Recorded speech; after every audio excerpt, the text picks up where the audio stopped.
Every day, 34 people in their 20s and 30s are diagnosed with cancer. On the 7th of July 2015, I was one of the 34. On the 28th of August 2008, I was one of the 34. These are the stories of what happens afterwards. This is AfterThoughts. This episode of AfterThoughts is created in partnership with Life Effects by Teva and supported by Trekstock. Hi, Alice. Hello, Toby Peach. It's, this is we're now in the coming up to the afternoon, but we have had an early start this morning, haven't we? We have had an early start. We started early because we were speaking to the brilliant Luke Grenfell-Shaw all the way from Baku in Azerbaijan. Luke, who you might know as Bristol to Beijing, yes, who is pedaling away, and is just it's just is a story in himself, really. Right. And so it's just been incredible to have him on and hear little snippets of those stories. Yeah, absolutely. I mean, I feel like I could sit and talk to that man for a really long time. I sort of want to take him to the pub when he gets back. That was what I thought. I was like, it'd just be nice to go to the pub.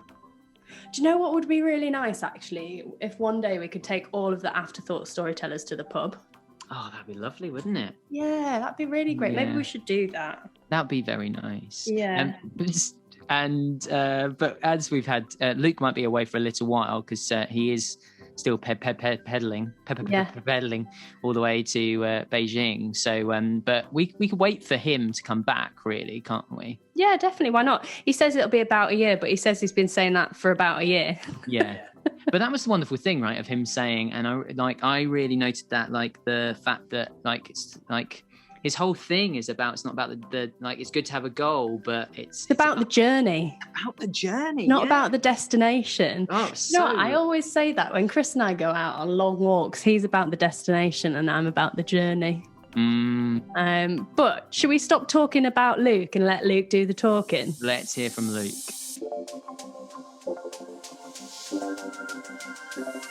Toby Peach. Good morning, Alice. How are you? Yeah, very well. How are you? Well, I am very excited because this morning, and it is the morning. We've got an early one because we're so lucky to have Luke Grenfell-Shaw with us, a cycling enthusiast, who is currently in Azerbaijan. Hi, Luke. Hi, it's great to be here, Toby and Alice. Thanks so much for having me. Thank you for zooming zooming all the way from Baku. Yeah. A lot quicker to do this via video link than bike, so. Right, 100%.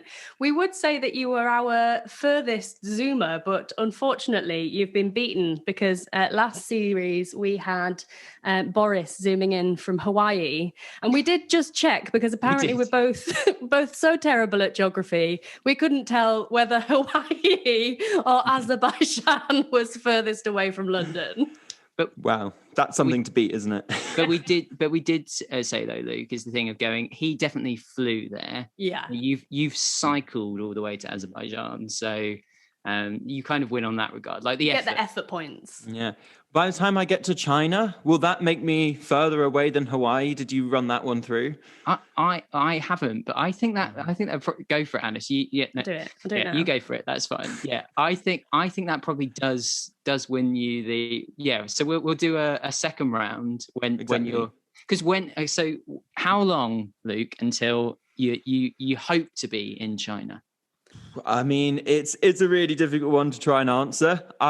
Since I restarted the ride back in August, so I started the ride on the 1st of January 2020, and as everyone can guess, it wasn't a brilliant year to try and cycle from Bristol to Beijing. So that kind of halted in March, and I spent 5 months back in the UK till August, and then restarted from Germany.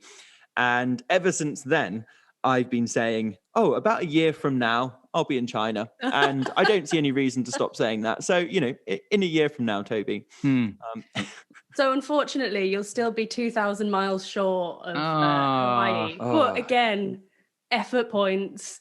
You definitely win on effort points. Before we dive into quickfire questions, I want to mention about, because obviously we're on Zoom, but the listeners won't be able to to see. You are currently wearing your cycling outfit. Can you describe to us what the color? Wow. Has it changed? Has it been like? Have you had different designs and different versions of it? Yeah, so for everyone who can't see me, which is everyone listening, I'm wearing a blue and pink stripy top right now. It's sort of like a slightly spiraled pink and blue stripes, and then there's a big lion on the front, sort of a British lion, if you will. And on the back, there's the tail of a dragon, which is linking with China. I can just about see the Teenage Cancer Trust sign on the right side, and then you've got Click Sergeant as well, and Trek Stock up there as well. Yeah. You're good. And there's also 5K Your Way, Move Against Cancer. So yeah, good eyesight. I love it. Look at what is this? It's like we're playing Toby. Playing cancer charity logo. What's that game? Bingo. Bingo. Can you spot them?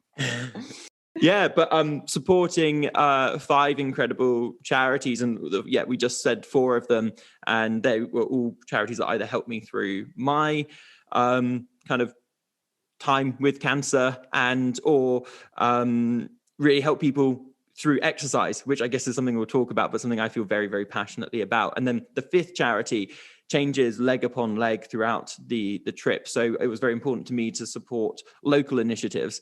And so whilst 4 of these charities are UK based, we've supported World Child Cancer, which has a project in Kosovo. And I visited their hospital in Pristina, the capital.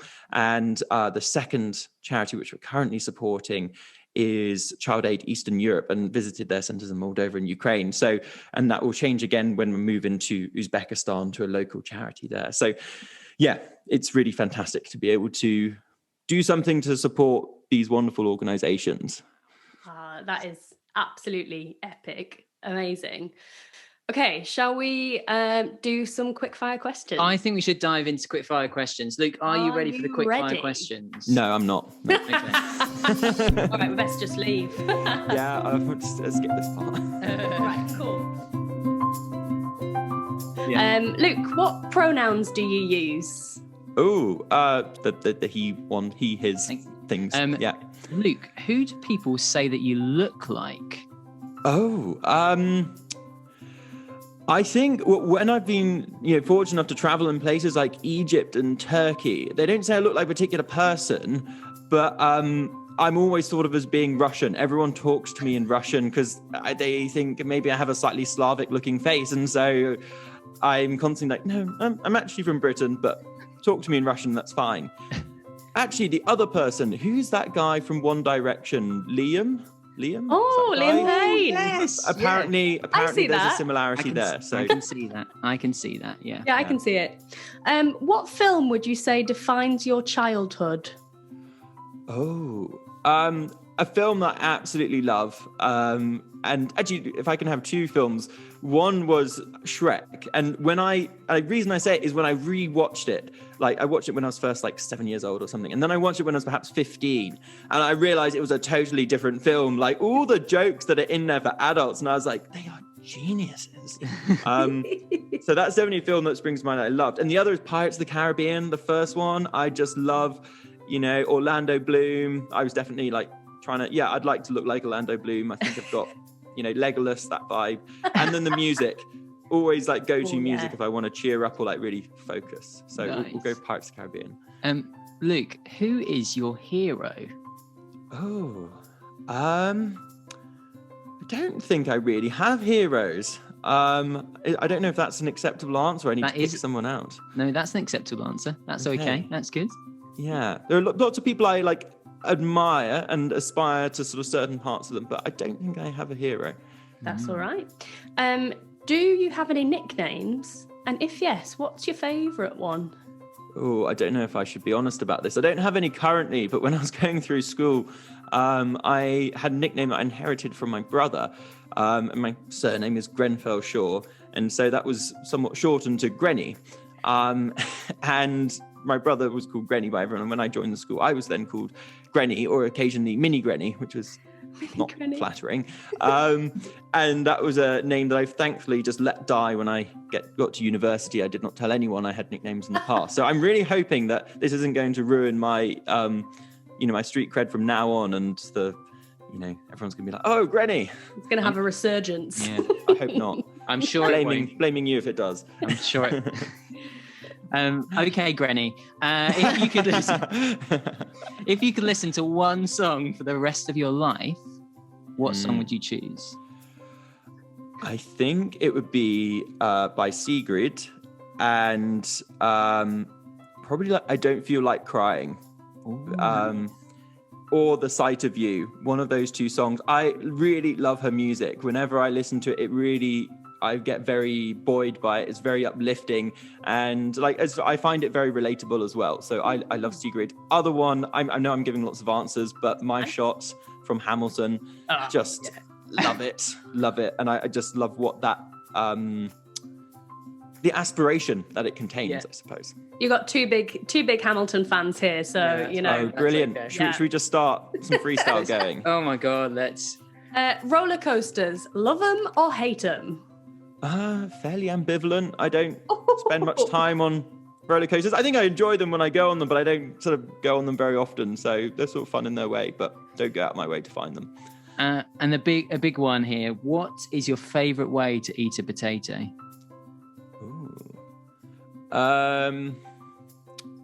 Probably should. Why do I need to think so long about this one? Probably it would be like baked in the oven, but not like a baked potato, but like kind of slice it, sort of almost like oven baked chips, but with some sort of paprika and basil and stuff, and just sort of mix it all up. So it's not like a deep fried potato, but it's sort of crispy and stuff all the same. We're getting a lot of like roast chip type suggestions, aren't we, this series? This makes me hungry, Alice. Yeah, I know. We should have thought about this. Yeah. And lastly, Luke, could you give us just a one-liner on your diagnosis, please? In 2018, when I was 24 years old, I was diagnosed with stage 4 sarcoma, which is pretty rare and aggressive.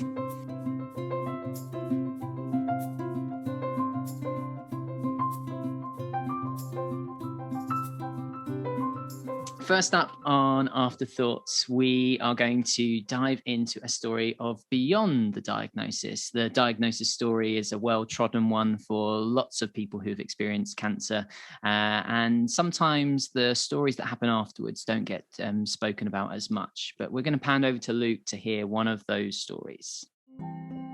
So I guess like so many people, when you receive your diagnosis, actually, I'm not going to start like that. I don't know why I'm starting like that. So I guess so many people, when you know that you're going to have chemotherapy, and I knew I was going to have about 6 rounds of chemotherapy, one of the things you always know that's going to happen is that you're told that you're going to lose your hair. Or at least for most chemo regimes, you're going to lose your hair. And I was told that. And so after my first round of chemo, a couple of days passed. I tugged my hair. It was still there. A week passed, and I was like, I've still got all my hair. I'm doing pretty well. I went in for a checkup, and I was like, hey, look at this. It's all here. Like, you got it wrong this time. You didn't think I could cycle into hospital, and you didn't think I could keep my hair. Well, this is a bit different. However, unfortunately, the inevitable did start happening, and a couple of strands came out, and a sort of best part of 2 weeks after finishing my first round of chemo. It was quite loose, but I found that if I didn't play around with it too much, I had a full head of hair still. And I went up to London, actually, for a ceremony to see my dad get a badge or a medal for his time out in Afghanistan. And he didn't really do very much. He basically just sort of showed up and then left again after 6 months. But the army decided they'd give him a medal. And so, my mum and I, we went there, and we saw him get this lovely little medal. And also there was Sir Nick Carter, the head of the UK Armed Forces. And afterwards, I kind of went up to him and I started going, why are we in Afghanistan? Is this really the best use of money and time? And Nick was very polite about all of this. And he was like, so Luke, what are you doing? And I said, well, I was in Russia, but right now I'm having treatment. I'm having chemotherapy. And he was like, oh, you look pretty well.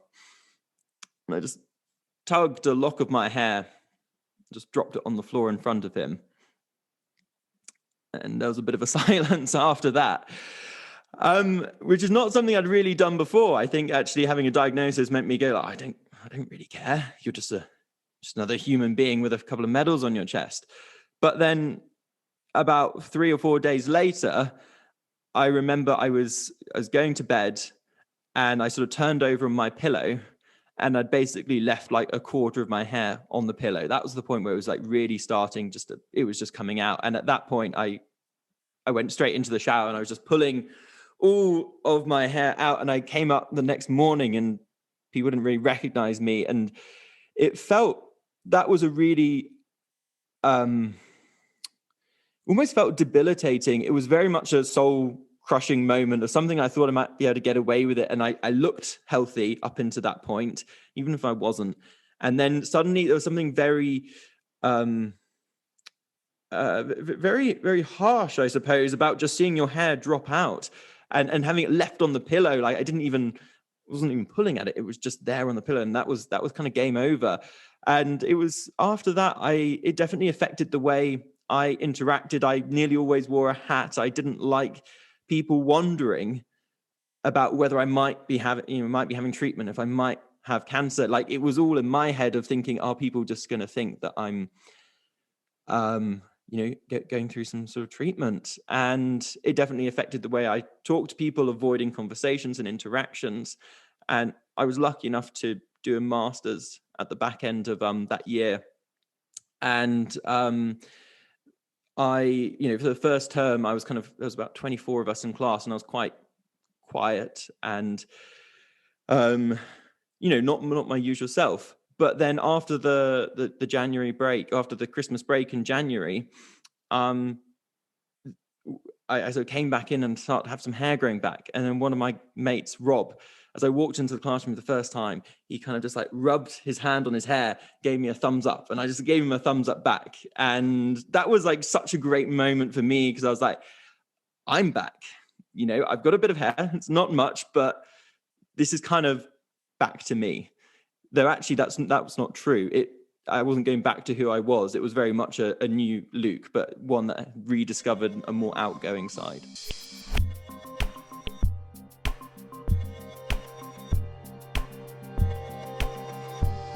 Next up, we're going to talk about the invisible impacts. There's so much about going through cancer treatment that you can see. We might lose our hair, as we've just talked about. We might change weights. We might have surgeries that are visible, but there's lots of invisible impacts too. So Luke, we're going to hand over to you to hear a story about invisible impacts.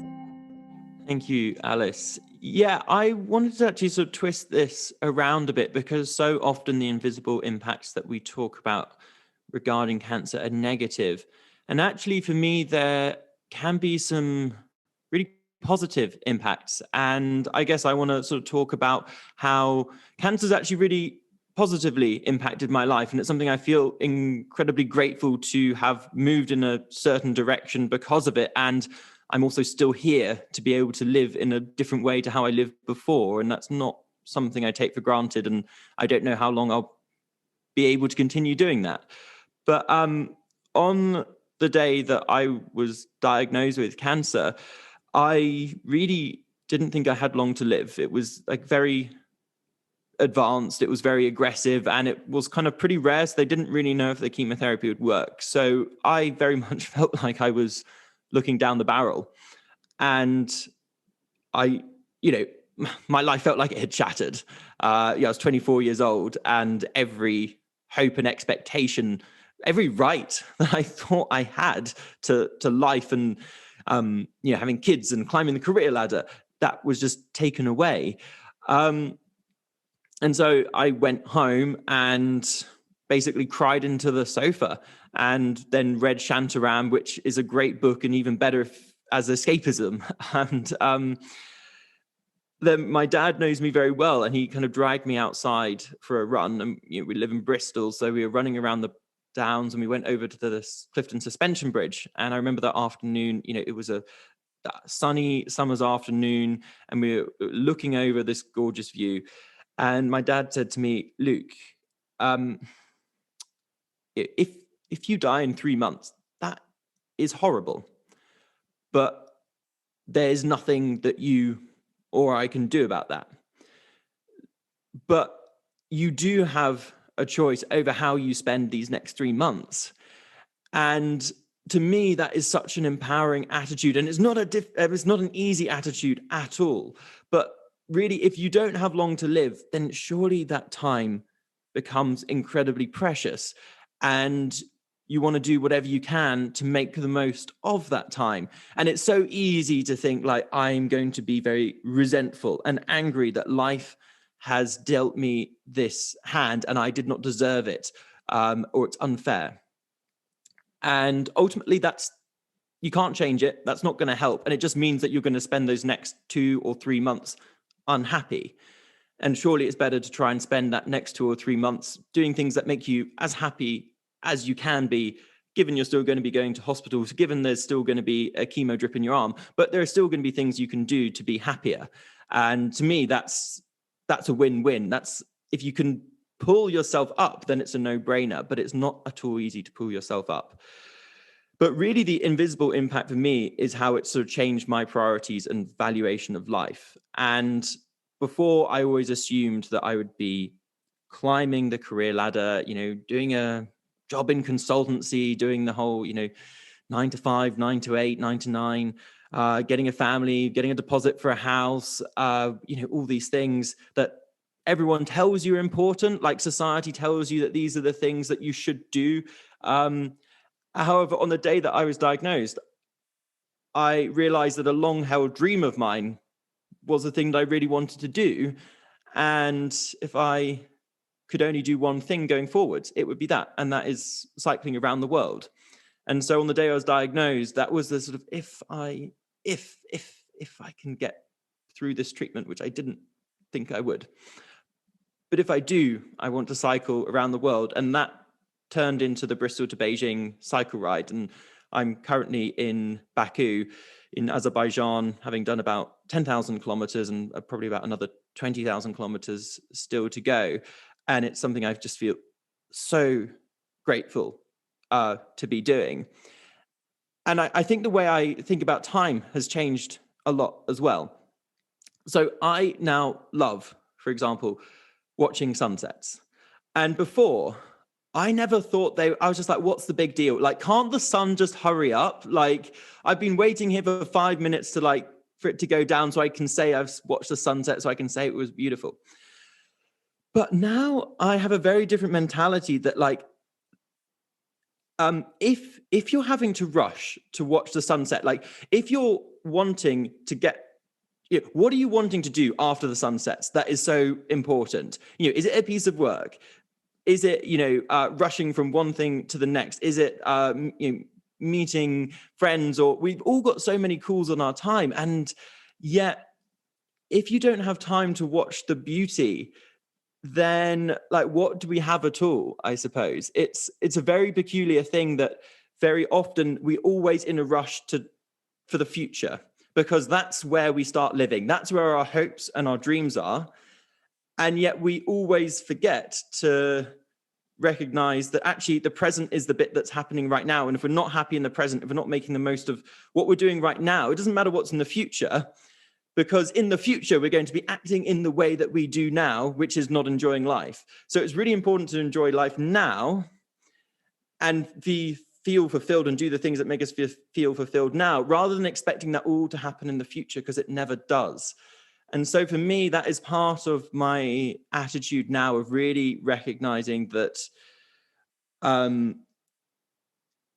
as a society, we put a lot on hold and we ascribe a lot of meaning to future happiness. We plan for our holidays almost before we, when we sit down meeting a friend for a coffee, we're almost already asking, when should we next meet for a coffee? Rather than recognizing that actually the bit that's important is the conversation right there with that friend. And if that bit isn't of value, then there's no point in having a future coffee. But so often we say, okay, I'm looking forward to the holiday. I'm looking forward to the end of the school week. And that's exactly how I used to be. I was constantly trying to when I was at school, you try and get to the weekend, try and get to the summer holiday. But if you're not enjoying the process, then you're actually just missing out on all of life.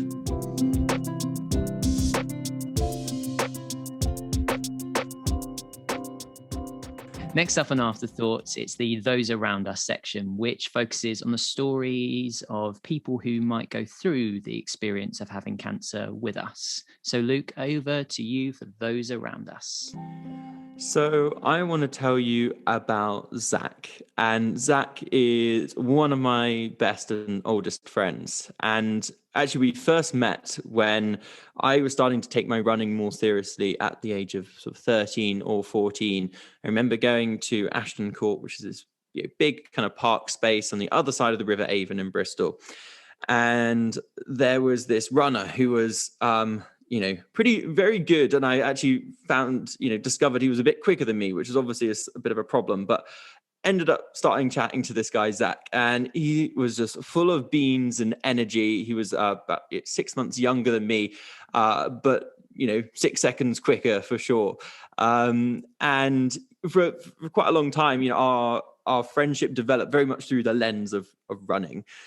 And so we would be basically training partners and doing a lot of sessions together, doing a lot of running, 10-mile runs on a Sunday morning. And it was the sort of thing that the pace would just ramp up and up and up towards the end. And we would be like neck and neck. And I have to say, most of the time, Zach would be pipping me to the post and beating me. But time passed and we hit our later teens, and we're going to parties and the stuff together, and our friendship really developed into something more than just running, but actually talking about how we feel, plans for the future, girls, what do we want to do, what are our ambitions. And so some years pass, and still kind of in and out of contact, I suppose, because Zach was in Spain mostly, and I was doing my things. I was off in Russia teaching. And then when I came back, I didn't actually tell Zach immediately that I had this cancer diagnosis. But I did eventually, and he was actually working out in Greece on a refugee camp, but he came back a month or so later. And really what I kind of want to draw out here is Zach's sort of support as I went through chemo in hospital in Bristol. And I suppose what it really felt like was that he got it. And what I mean by that is that actually when you're on chemotherapy, most of the time, the last thing you want to do is talk to someone or explain how you're feeling, because on the whole, it's pretty obvious. And I do the same of the first question I ask almost anyone is, oh, how's it going? And even when I know that, someone's just lost a relative, it's the first question I want to ask, when it's not a great question, but it's something that's really ingrained into us. And I really felt with Zach that, he didn't need to ask. He was like, yeah, it's probably pretty shit, mate, isn't it? I was like, yeah, that's about right. And then we moved on, which was the best bit. But often I find, and I found when I was in chemotherapy, not really wanting to talk, that, friends would come and visit, and that was wonderful. But I think you often think you need to engage the person in conversation in order to sort of feel like this interaction is important and enjoyable. And so, I was on chemo, I'd talk for 20, 30 minutes, have a chat. And then I was like, I'm pretty done. And then most of the friends would leave after that point. And that's completely understandable. But actually what was really special about Zach is that he just sat and did his work. He wrote on his laptop. He read a book, and he would just be there in the room. And I think what's so powerful about that is that it really signals that, although we're not having a conversation, although Luke is basically just a resting lump of meat on that pillow, he's actually still worth spending time with. It's actually the ultimate form of validation of a person and a friendship, to say that they're worth spending time with, even when they're not doing anything at all. And that was actually something I didn't realize at the time. And it's only something I've come to realize later, of how powerful that was. And it's given me a lot to reflect upon since I started this cycle ride. And occasionally I've had the chance, great privilege to visit other people undergoing chemotherapy. And I remember when I visited the World Child Cancer Supported Center in Pristina, which is the capital of Kosovo. And I went in and I visited these two, well, one was a teenager and the other was a little boy who was maybe about 5 years old. And I went in and I thought, like, I've got this, I've had cancer. I'm doing this great ride. I'm gonna be able to help them. I'm gonna be great. And I went in and I was like, oh goodness, I can't actually do anything. Like I can ask how you are. And rather than asking how you are, it's always, I think, much nicer to ask, tell me about what you're excited about, what you're interested in, like those sorts of questions. And I was like, oh, I actually can't really do very much. Like, what am I even doing here? Is my visit even important? My own sort of self-validation of what I'm doing. And obviously that ego stroking. But what I came to realize a little bit afterwards is that actually, visiting and just being there can be a really, really powerful statement. And you don't need to engage people in conversation, and you don't need to feel like you're doing anything particularly useful. Like, you don't need to buy them a sandwich. You don't need to, I don't know, change the TV channel or whatever it is, or slice up a banana. Like, just being there is incredibly valuable. And that's something I learned from Zach. And I think it's such a important lesson for anyone who feels like they're a bystander, I suppose. Now on Afterthoughts, we're going to talk about the lost conversations. We know that the young cancer community is getting better at making conversations happen. We are shining a light on so many things now, but there's still some conversations that aren't happening. So this is a chance for our storytellers to have their say and tell us the lost conversations that they think we should be happening. So Luke, I'm going to hand over to you so that you can tell us a story on your lost conversation. Thanks, Alice. So I really want to talk about exercise and diet. And the day that I was diagnosed with cancer, I was kind of like, I was thinking, I want to try and do something to help myself. This sounds pretty bleak, but, I tend to know that, at least personally, going for a run makes me feel better. And so I spoke to, the doctor and the nurses, and I was like, so should I be trying to do some exercise? Should I be thinking about what I put into my body, like avoiding certain foods? Should I be making sure I, get out each day for a walk or a run or something? And they were like, nah, just do what you want, really. It doesn't really make a difference either way. It's basically what they said. And I was like, are you kidding me? Like, I know how much exercise helps me, and you're telling me it doesn't matter? Like, this is bullshit. Like, I do not agree with this. And I'm really glad that I didn't take their advice to heart, because, and I understand where they're coming from, that, when you go through chemotherapy, you feel really rubbish. And to tell people that they should be doing more activity on top of just kind of existing seems like a really tall order. But for me, I think that the benefits of exercise are just enormous. And I think that they're both mental and physical. And I think there's something that's really powerful in doing something that is going to help you, even in a small way.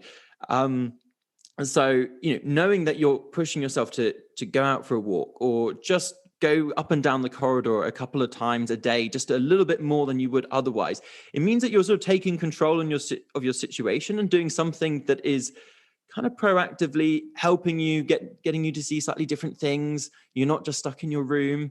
And I think that's a really important part of taking control, but then also reasserting your identity as not just a patient, because it's so easy to think that as when you go into hospital, when you've got a chemo drip stuck in your arm, when your temperature is tested and your urine is taken, you just become an object.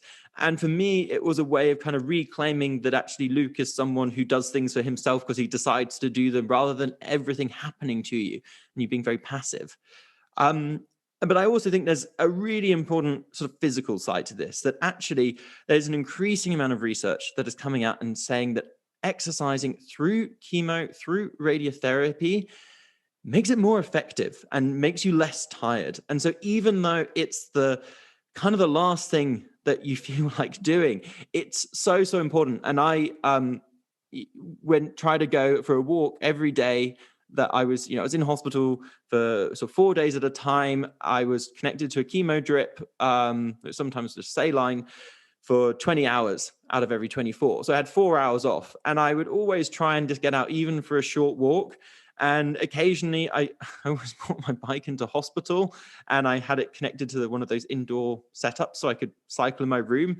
And sometimes I use that as well. Now, it wasn't at all hard. It wasn't for long, but it was more than nothing. And to me, that is the real take home message of doing a little bit more than you would otherwise, because it's going to help you mentally and physically just cope with the treatment a little bit better. And I think this is something that's going to become increasingly part of how we treat and sort of prescribe getting through chemotherapy and radiotherapy and having the best outcomes. And when I did it, there weren't any guarantees. I did not know what was going to happen, and in all likelihood it probably wasn't going to make any difference.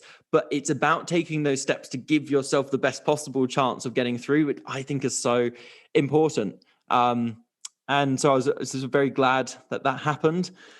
And about the diet as well. When I got into the chemo ward, I was just amazed that there was there's fizzy drinks, there were crisps and cakes. And I was like, how is this going to help your body? And I know again, when you're going through a pretty rough time, you're not going to necessarily want to eat, kale. But I think it makes a huge difference. And I know this as a doing sport and just from turning vegetarian and then vegan, it makes your body feel better. And that to me is always the motivation for this, is cooking the food in an interesting way with spices and herbs, and it makes it exciting. And I think it's also just really important in terms of how your body can cope with things like chemo and radiotherapy. So those are my sort of two things I'm trying to wave the flag for, and get sort of doctor's advice to change a bit, because it's going to help. I love that. I think there's a couple of really good things that kind of jumped out to me there.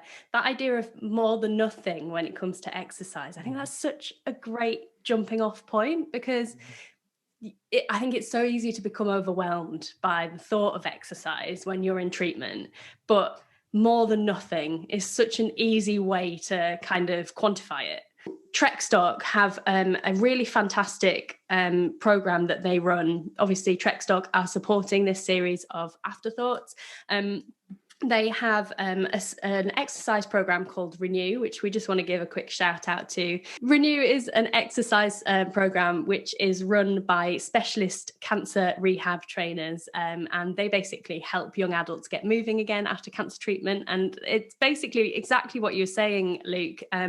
They have done loads of research into the fact that cancer can help you feel better. No, that exercise.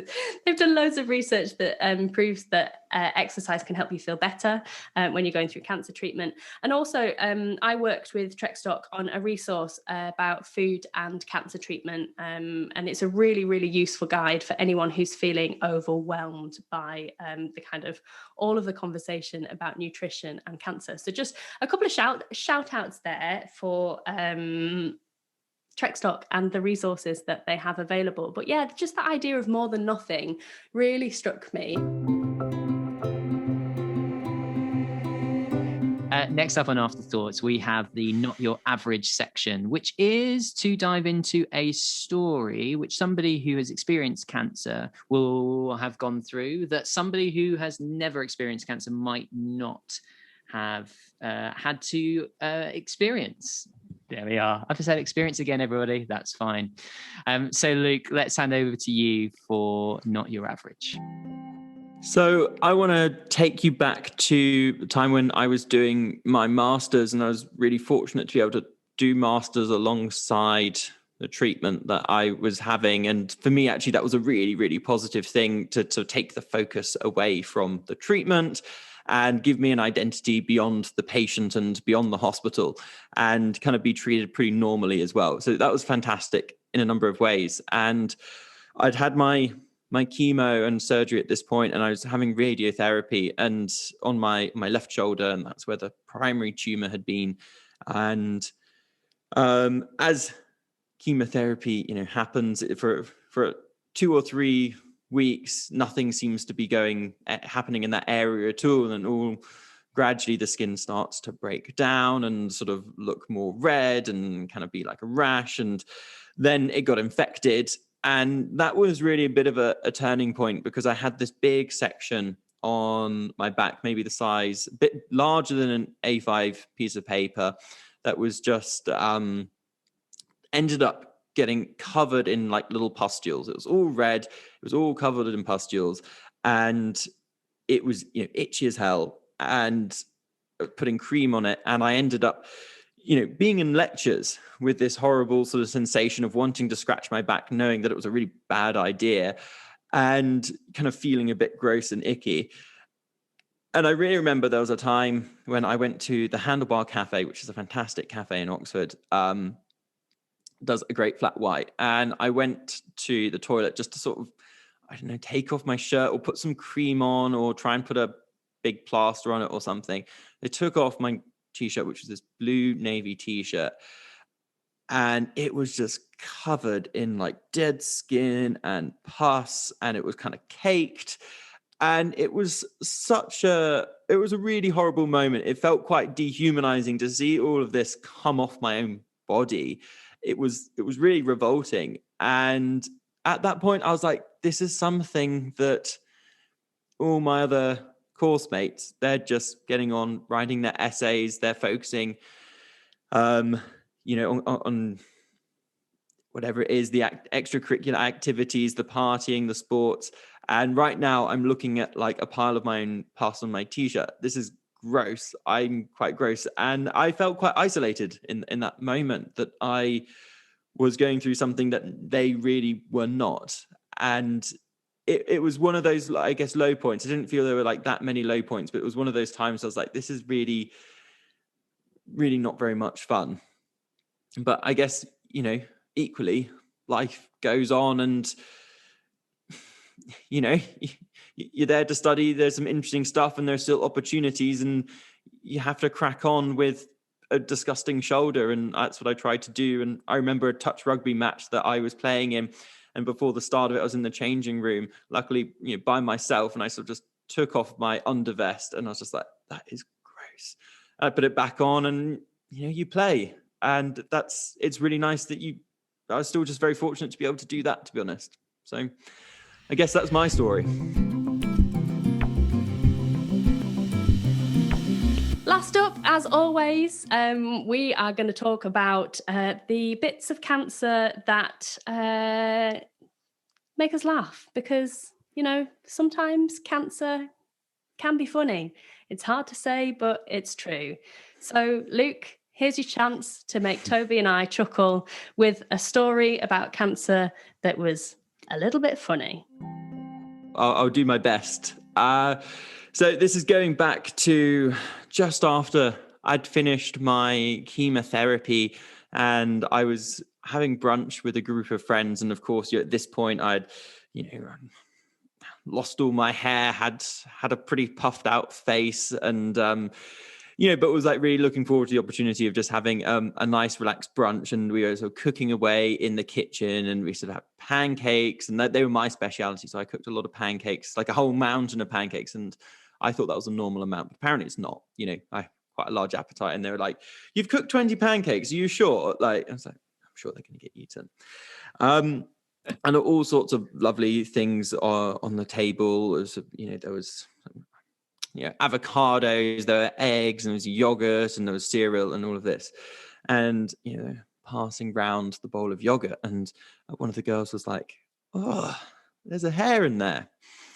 There was a little pause. I was like, "Wasn't one of mine." And there was this pause again, and everyone was like, was he joking? And then they looked at my face and like, oh, okay, we can laugh. It was a joke. Okay, great. I love those moments when everyone's like, are we allowed to laugh at that?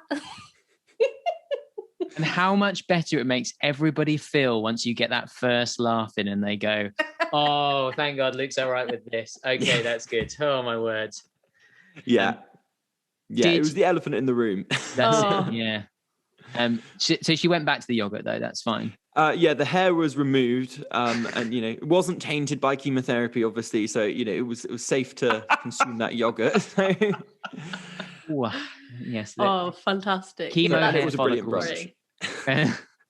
Well, Luke, thank you so much for being on the podcast and for for coming when you're not in the UK and being I'm so glad we've been able to schedule this and have the opportunity to have you on and hear some of your incredible stories. Luke, can you tell the listeners where they can find you, find out more about your adventures and more about what you're doing? Because I definitely think people will want to know more about what you're doing. Please enlighten us. Yeah, absolutely. So the name of the game, or the ride at least, is Bristol to Beijing. That's a number 2. So Bristol to Beijing. If you search for that on an Instagram, on Facebook, on your social medias, then you can find us. There's also a website, bristoltobeijing.org. And most excitingly of all, because if you like podcasts, if you listen to this, you like podcasts, there is in fact a Bristol to Beijing podcast. And each week I chat with Kate, who's actually an incredible person. She's also a can liver. And I think she'd be awesome in this podcast. But we make a podcast each week about what's happened to me on the road, who I've met, what's happened, any funny stories or anecdotes. And my thoughts on trying to cross Eurasia in a pretty crazy year. And it's something that I'm really stoked to share with as many people as possible. So wherever you get your podcasts, just search for Bristol to Beijing. And I'd like to say, Toby, Alice, thank you so much for this opportunity to witter on for a good few minutes and for some really interesting discussions as well. Oh man, it's been such a pleasure to have you. Thank you so much for giving up your time and chatting with us. Honestly, your stories have been fantastic and we have loved having you. Yeah, thank you so much, Luke. Well, thank you.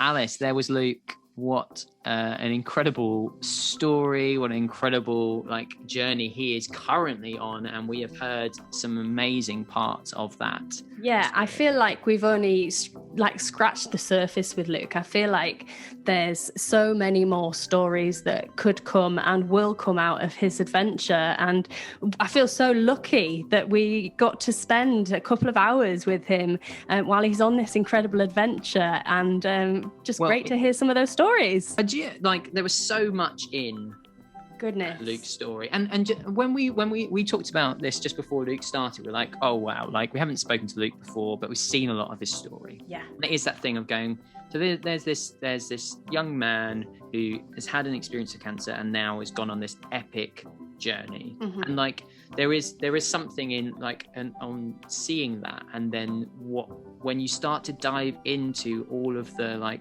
you get deeper into that story, you're suddenly uncovering so much of what is so much of many people who've experienced cancer. There are so many relatable moments in there that have led into that. Yeah, and I think this is something that you and I have talked about a bit, and it kind of comes off the back of what we were chatting about with Karen yesterday as well. You don't have to be an incredible cancer survivor in inverted commas, and I know I always say cancer survivor in inverted commas. You don't have to be, and this is the thing, right? I think Luke would have been incredible regardless of cancer. I don't think it's cancer that's made him incredible. I think he probably was incredible anyway. And this is the thing about people who go on to do amazing things and make decisions to do amazing things. They will have just been incredible anyway. It's something I think about Chris Hellenger. People say, oh, she's amazing, but she would have been amazing because she's not amazing because she's had cancer. she's amazing anyway. And this is the thing that people say about cancer patients and people who've had cancer. They would have been amazing anyway, and they're not amazing because of the cancer. And I just think that like that's something that I really believe in, and so it's a message that I really push home to people a lot. It's something I think about a lot. Toby, what is your afterthought on this episode of Afterthoughts? Well, I think for me, there's something in the perspective that Luke was talking about and the conversation he had with his dad, and being like, how do you want to live these next 3 months of going, you can't do anything about the inevitable, and like, which is us learning our mortality. And we had that conversation about what, like, us as young people who have learned our mortality at a young age, and how that shifts everything. And like sometimes that can be difficult, but there is also an element of what a gift it is to learn about it at a young age, so that it's not something that suddenly is like, what do you mean, when you've reached a later part of your life and it suddenly becomes apparent. It's something that, like, I think is something you kind of have, and then like you might kind of, like, if you go through a treatment like that, and then kind of, like, sometimes it's like it goes away a bit, sometimes it comes back in full loads and stuff like that. But I really took that from Luke's story, and this spark that he had because of it. And you said earlier, like, he's a brilliant, like, he probably would have been brilliant anyway, and I can totally see that. And I wonder that then this like conversation with his dad, this spark that just kind of like unlocks this thing of going, you're right, why have I not thought like that before? But do you not think, though, like, for his dad to have said that to him, those things will have been ingrained in his upbringing anyway, right? 100%. No, I think it's that thing of going, he didn't need, like, there was 100%. I think that he is obviously like got this like drive and this determination and this adventurous side, but I think there's something about learning your mortality. I do think there's something in definitely. that which is something that young cancer patients and young people who are beyond a diagnosis just like get, in a way. And like, we don't want to have got it, and we talked about that as well, right? Sometimes you go, oh god, I really wish like somebody like my partner or my friends, they understood that like feeling, but you also don't want them to have to go through the experience to get there. It's a version of Dan's wall, isn't it? It's a version of the wall that Dan talked about in series 1. Yes. I thought Dan's wall, you were just about to say, was like it was like a theory. Dan's wall is a theory. Yeah. No, but it is a version of Dan's wall, I think. It's maybe a slightly more permeable version than the version they were talking about. But it is a version of Dan's wall, I think. Alice, tell me, what are your afterthoughts on today's episode? My afterthought on today's episode of Afterthoughts, I have to come back to that idea of more than nothing.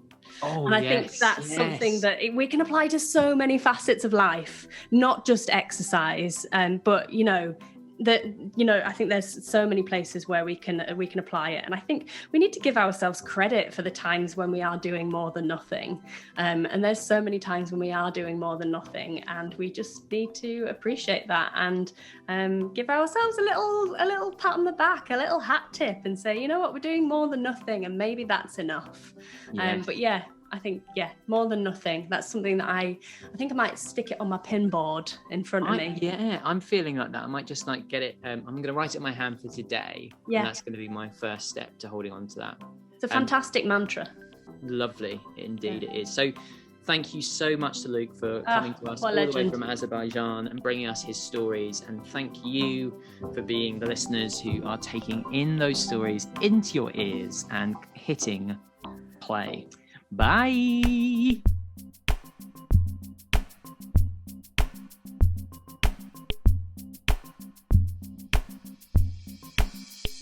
If today's episode of Afterthoughts has brought up any thoughts or feelings that you'd like to speak to someone about, we really recommend grabbing a cuppa with a friend or dropping them a message. There are tons of charities out there who can help you if you've been through cancer and need a bit of extra psychological support. Thanks so much to Trekstock for supporting another series of Afterthoughts. Trekstock helps young adults diagnosed with cancer to get moving again after cancer stops them in their tracks, and the work they do is incredible.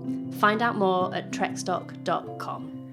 This episode of Afterthoughts was created in partnership with Life Effects by Teva, an initiative shaped by patients for patients to help those with chronic illness live better days. Find out more and read articles written by those living with and beyond cancer at lifeeffects.teva.